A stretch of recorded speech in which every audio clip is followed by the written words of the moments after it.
Buongiorno cari amici, ben ritrovati in questo spazio in mia compagnia. Vediamo le caratteristiche dei nati del 16 marzo e cosa ricevono questi nati dagli influssi astrali nell'arco della loro giornata. Prima però di proseguire con l'approfondimento, come di consueto, mi soffermo un momento ad invitarvi ad iscrivervi al mio canale YouTube e ad iscrivervi al canale YouTube del Marietto Veneziano. Grazie. I nati di oggi hanno alcuni valori che adesso andremo a vedere, che li caratterizzano e che stabiliscono i tratti del loro carattere, ma anche i cicli vitali di esperienze e le caratteristiche appunto delle esperienze che appunto andranno a vivere o comunque tendenzialmente avranno la possibilità di vivere. Questi nati appartengono al dominio mensile di Ariete, in quanto questa costellazione è reggente per il mese di marzo e pertanto condividono insieme ai nati di tutto il mese delle caratteristiche tipiche attribuibili alla costellazione Ariete, vale a dire un certo temperamento intraprendente, coraggioso, a volte impulsivo, forse non sempre pondera bene le sue azioni e in ogni caso sarà molto spesso anche un po' ingenuo in certe valutazioni, è più preso dall'avviare, dal lanciarsi e magari un po' meno prudente nei suoi movimenti, pertanto a volte potrebbe subire qualche danno, probabilmente questo è appunto un contributo di questa costellazione, soprattutto quando si negativizzano i suoi influssi e soprattutto possono sperimentare danni di tipo legale, vale a dire che possono restare coinvolti in questioni di natura legale, burocratica, giuridica e così via. Bene, questi nati però in particolare hanno anche altri influssi differenti rispetto ai nati degli altri giorni che appunto sono la prima costellazione attraversata dalla Luna che tecnicamente viene definita stella capo e si tratta della costellazione Cancro. In questo caso per questo giorno la costellazione Cancro è intesa di doppio fluido perché comparirà anche un'altra volta tra le costellazioni attraversate dalla Luna, vale a dire che la Luna attraversa la costellazione Cancro 2 volte, in particolare in prima e in terza sosta o stazione, perciò in prima battuta attraversa la costellazione Cancro, poi successivamente attraversa la costellazione Scorpione e torna di nuovo sulla costellazione Cancro. Questo significa appunto che abbiamo un triplice influsso di di acqua fortissimo e molto caratterizzante che può portare questi nati a sperimentare più o meno drammi familiari, vale a dire è possibile che risultino orfani o che restino vedovi nell'arco della loro vita o ancora che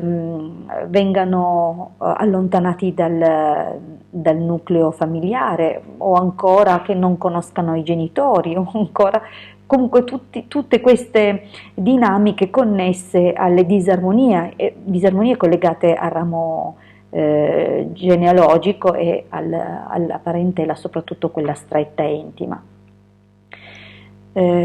Questo comunque li segnerà nel corso della vita perché a loro volta poi sarà difficile che riescano a essere costanti negli affetti proprio perché saranno quasi certamente segnati da queste dinamiche molto forti della loro infanzia. Per quanto riguarda comunque le predisposizioni agli studi, questi nati presentano capacità soprattutto collegate alla memoria, perciò è possibile che siano bravissimi con le questioni storiche e che abbiano amore per l'architettura, l'archeologia e per tutto quello che riguarda appunto lo studio storico o comunque lo studio delle varie discipline da un punto di vista storico. Inoltre sono portati per le lingue straniere e dunque anche con questo potrebbe essere un settore di loro interesse. Possibile che molti di loro si realizzino nel commercio e l'ambito del settore nel quale si muoveranno sarà definito appunto personalizzazioni, vale a dire dal dominatore del giorno e dal dominatore dell'ora della loro nascita, che appunto andranno a dare un indizio su quelle che saranno le preferenze e i talenti di questi nati.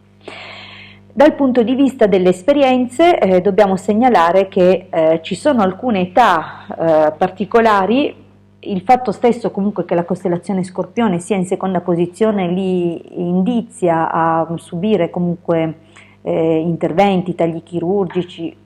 comunque più volte nell'arco della loro vita. Abbiamo poi anche la possibilità che debbano essere operati alla gola, o possono essere le tonsille, potrebbe trattarsi della tiroide, comunque questi nati potrebbero avere di questo genere di interventi, oppure che la zona più delicata e di maggiore interesse possa essere lo stomaco e l'intestino soprattutto alto. Inoltre si può dire insomma che è possibile che comunque questi nati si spostino nella loro vita, che abbiano comunque necessità di fare qualche viaggio di lungo corso, e un pochino attenzione alla circolazione, questo in generale. Dunque anche le gambe potrebbero portare nel tempo problemi, magari tendenza a ristagni di liquidi o comunque problemi circolatori. Questi sono un po' i segnali e gli avvisi da fare a questi nati. Io vi ricordo comunque che se siete interessati a scoprirne di più sulla vostra data di nascita potrete chiedermi un consulto privato. Se vi interesserà semplicemente ascoltare e parlare della vostra data e degli influssi della vostra data, il consulto avrà un costo di 20 euro e durerà un'ora. Se invece vi interessa un rendiconto scritto, sappiate che per elaborarlo è richiesto parecchio tempo, perché